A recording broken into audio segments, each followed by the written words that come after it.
footings are poured. It went great. They're flat, they're smooth enough to attach our forms to, and so it's time to strip the forms off, strip the template off, sweep them off, and get them ready to start the next phase. Now, when you remove the forms, it's called stripping the forms, or demolishing the forms, or wrecking the forms. Stripping forms is pretty much just labor, grunt labor. But just because something is simple labor does not mean that you should not stage your work carefully. It doesn't mean that the sequence is not important. In fact, 80% of construction is handling material. So even when you're beginning a project that is just grunt work, make sure you're not duplicating steps. Make sure you're not handling the material twice. Make sure you've got the right tool and the right level of energy and the right attention to detail. And then just dig in. Don't worry about the fact that it's going to take you all day or that it's dirty. Make it happen.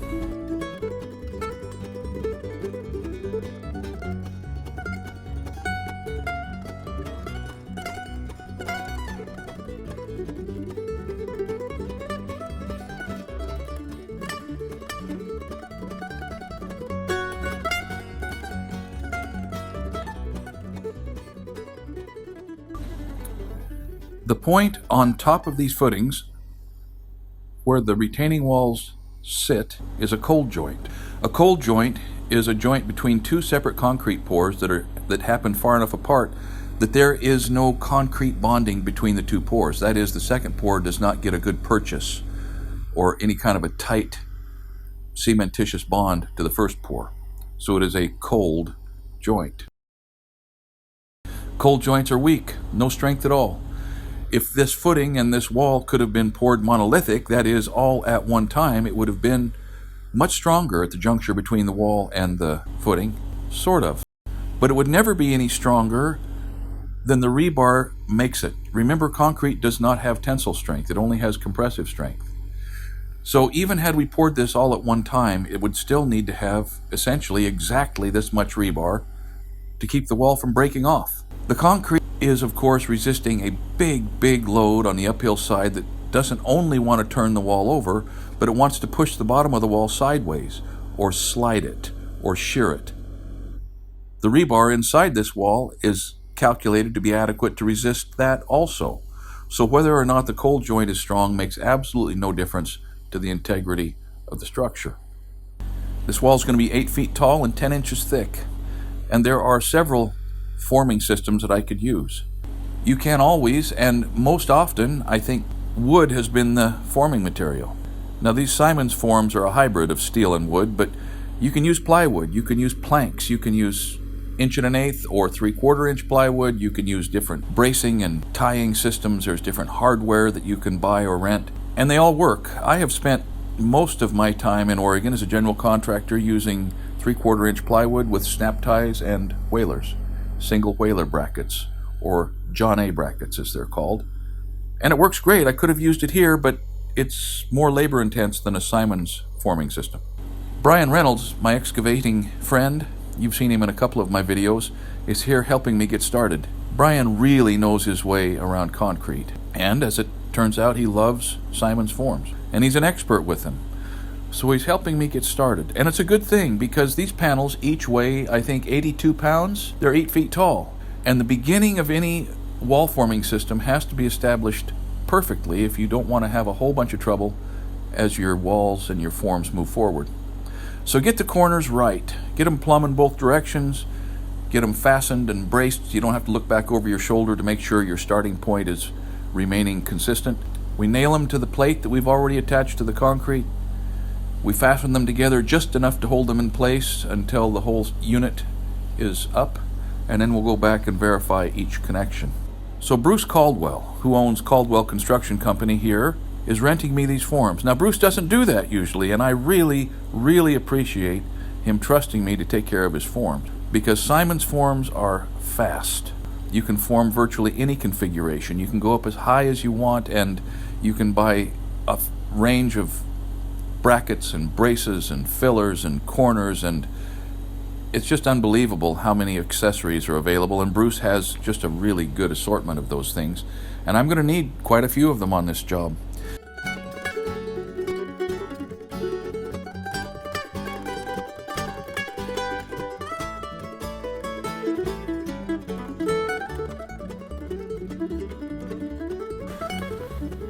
Now this stuff that you see me spraying on these forms is form oil.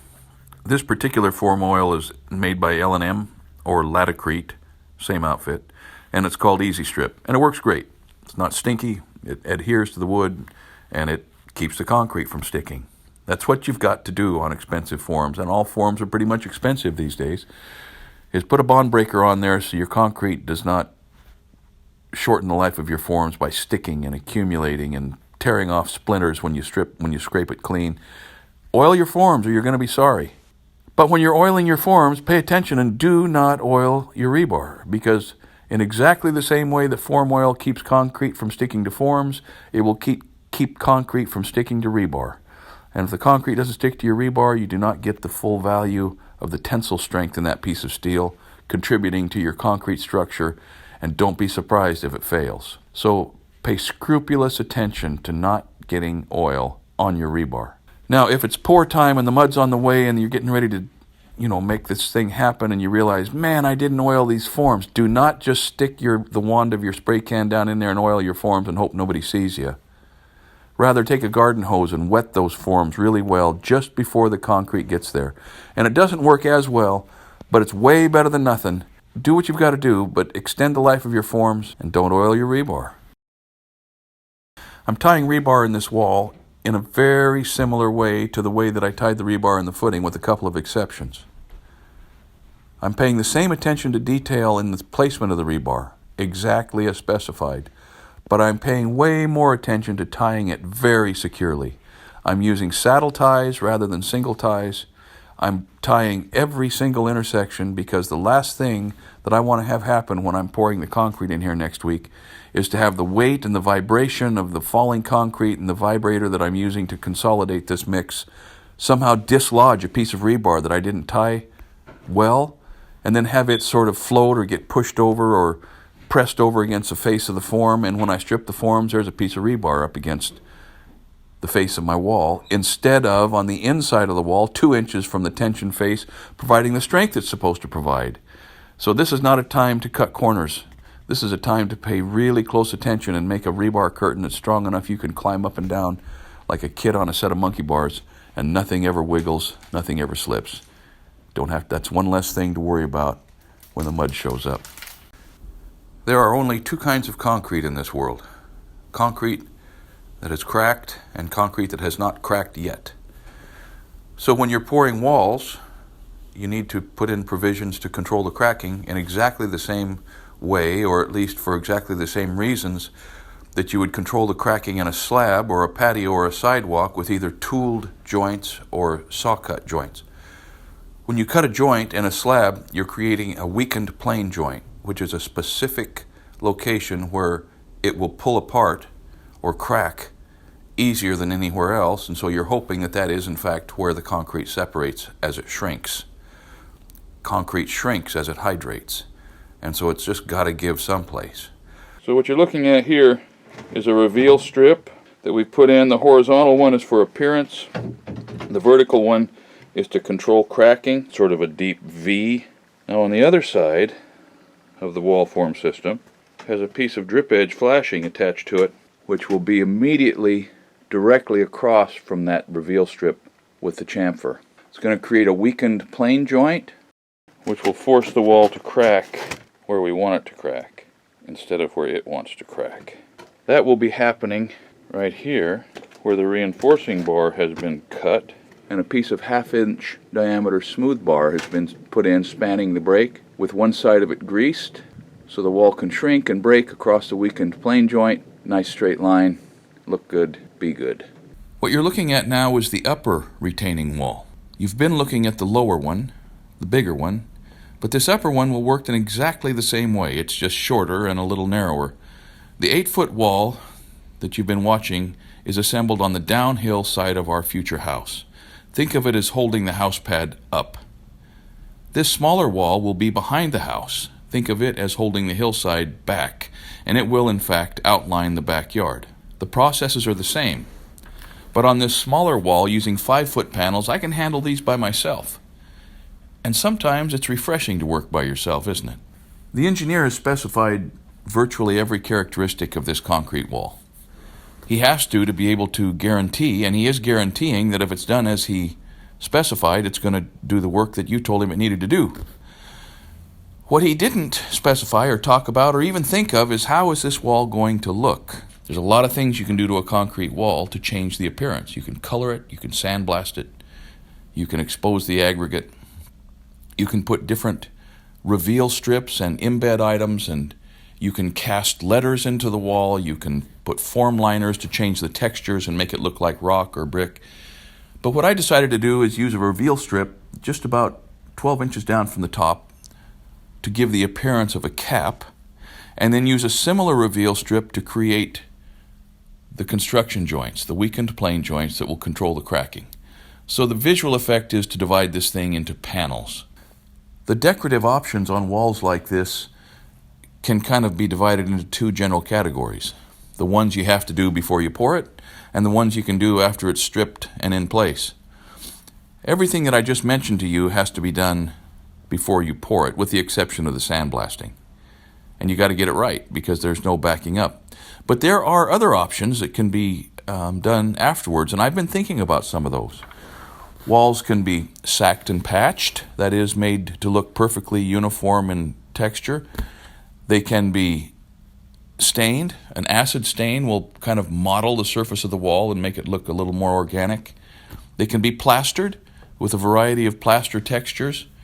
They can be painted. That's not my personal favorite because that builds in a maintenance issue that somebody's going to get really tired of. But in any case, we're going to make this wall look good. It's going to have big rocks doing some retaining from the top of the wall moving forward. And I think the overall effect is going to be just about right. It's a little hard to see, but these snap ties connect in between the individual form panels. These dogs that tie the form panels together are also penetrating the loop on the end of the snap tie and so holding the snap tie in place. Hopefully you're getting a good idea of why these Simon's forms are so fast. It isn't just that they go up quickly. It's that once they are up, they are super strong, and so you can pour taller lifts. That is, more vertical feet of concrete in a single pass. You pretty much, within reason, don't have to worry at all about if your wall form is strong enough. If this was being done with plywood, snap ties, and whalers, there would be additional braces and lots more whalers and vertical wall stiffeners and more stakes and more turnbuckles and more hardware and all kinds of stuff being used to ensure that the forms were going to hold the hydrostatic load of the concrete in place. There's pretty much no question about strength when dealing with Simon's forms. If you need a little more strength, you just add a couple more snap ties. For this wall, we are only placing the snap ties at about 50 to 60% of the available spaces and the available strength.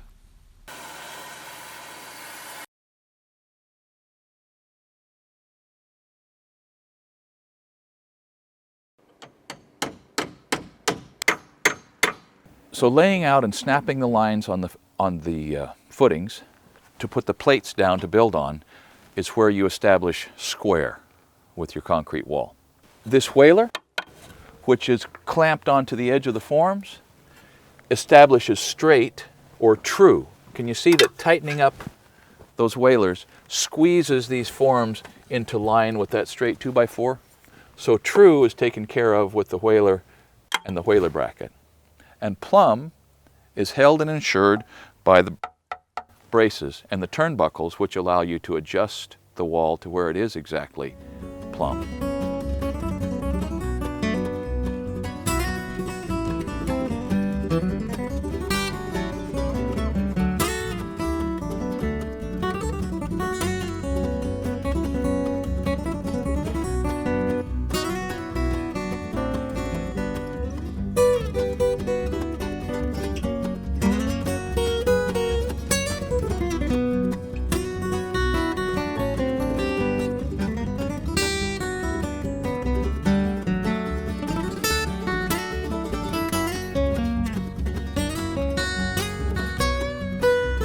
The chamfer strip that you see nailed in the corners is just for appearance.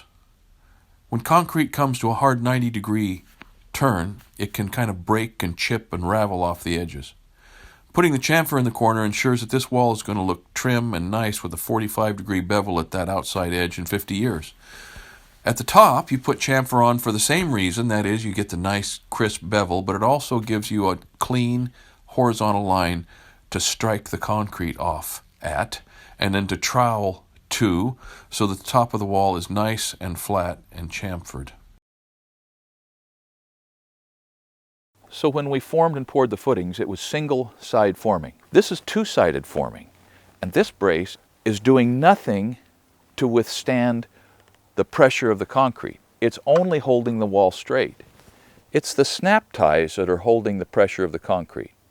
You see that? That when you're pouring with a form on each end of a rod like this, and the rod is secured, that rod is holding all of the weight of the concrete. That's why we have more snap ties in the bottom of the wall than the top. Because the hydraulic form pressure in the bottom of the wall is intense, and in the top, not so much. All of these things are engineered. The strength of this is a known quantity. This is a piece of carbon steel.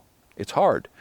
It is hard enough that after it's cast in the wall, and the wall's good and hard, and I twist this, it will break right here, 1.25 inches back into the wall. That's why it's called a snap tie. These snap ties, with the known quantity of strength that each one will withstand, are laid out in such a way that as the form pressure mounts, you don't have to worry about your form blowing. What do you mean, form blowing out? A blowout in a footing form is unfortunate. You have to stop the pour and push the form back over and put a string on it and go back to work. A blowout in a wall form is catastrophic, because if the snap tie is not fastened, or if it breaks, or if you exceed the pour rate and the wall blows out, there is no fixing it, boys. Only a jackhammer will fix it. And sometimes on a big high wall, a blowout on one spot will unzip the whole wall, because the adjacent snap ties are instantly taking loads they were never designed to take, and the whole thing will unbutton. And you better have a powerful checkbook to deal with that problem.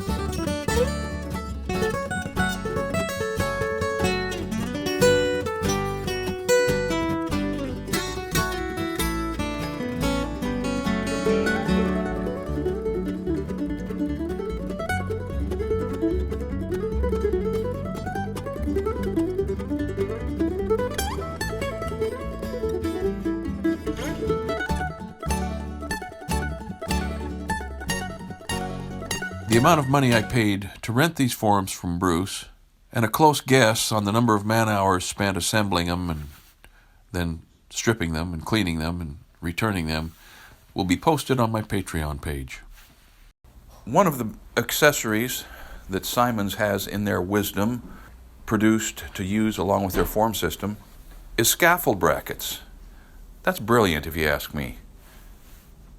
One thing you don't need to be doing is leaning a ladder up against the side of an 8-foot wall as you're pouring it to get up there to strike off the top of the wall and to trowel it smooth, or to broom it, or to whatever it is you need to do. You need to be able to walk back and forth as if you were working on the ground, because it's all happening in a hurry and the pump is heavy, and it's just, you don't need to be hanging by your toes.